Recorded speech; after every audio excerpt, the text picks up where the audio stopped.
get to the range, especially when we're first learning to play, it's really important to me that we build some confidence. We were just talking about this being a hard game, right? And so I like starting with some wedges, hitting some small shots that go 10, 20, 30 yards, and then working towards some bigger full swings from there.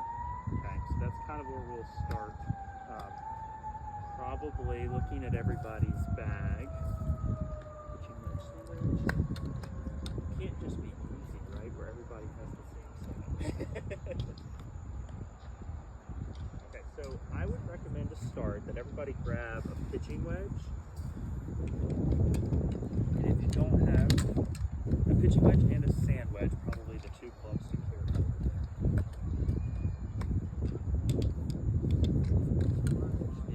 I think I saw everybody had a pitching wedge.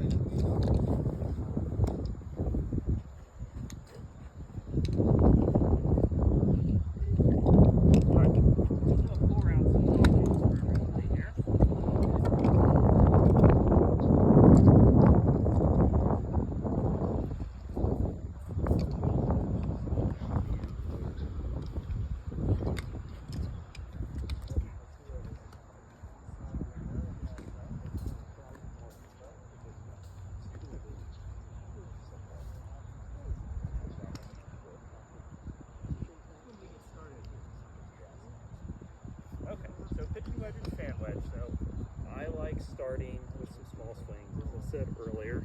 I think it's very important to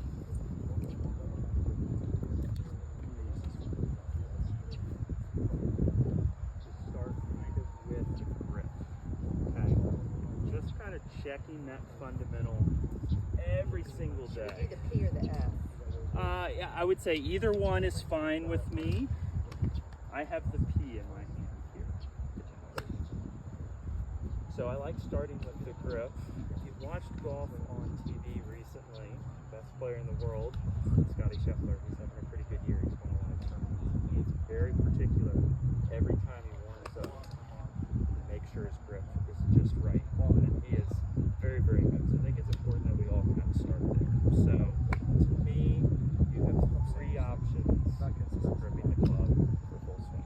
Okay, you have what we call the baseball 10-finger grip. Okay, so that is where all 10 fingers are going to be on the golf club. Okay.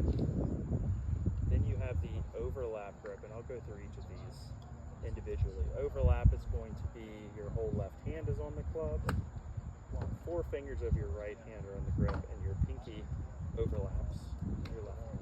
That's where that name comes from. And then you may have also been taught the interlocking grip.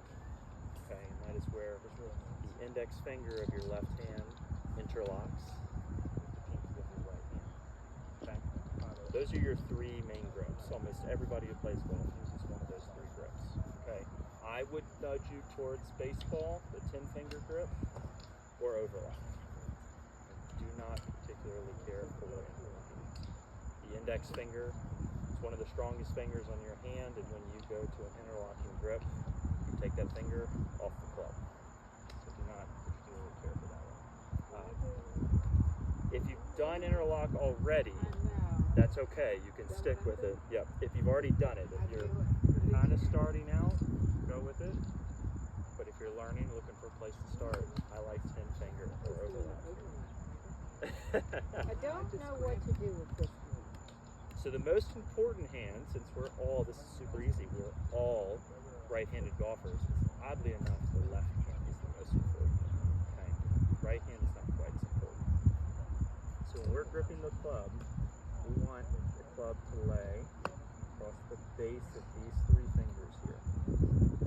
Okay? And then we'll wrap our fingers around, and then we'll wrap our palm over top of the grip, or our thumb points down the shaft.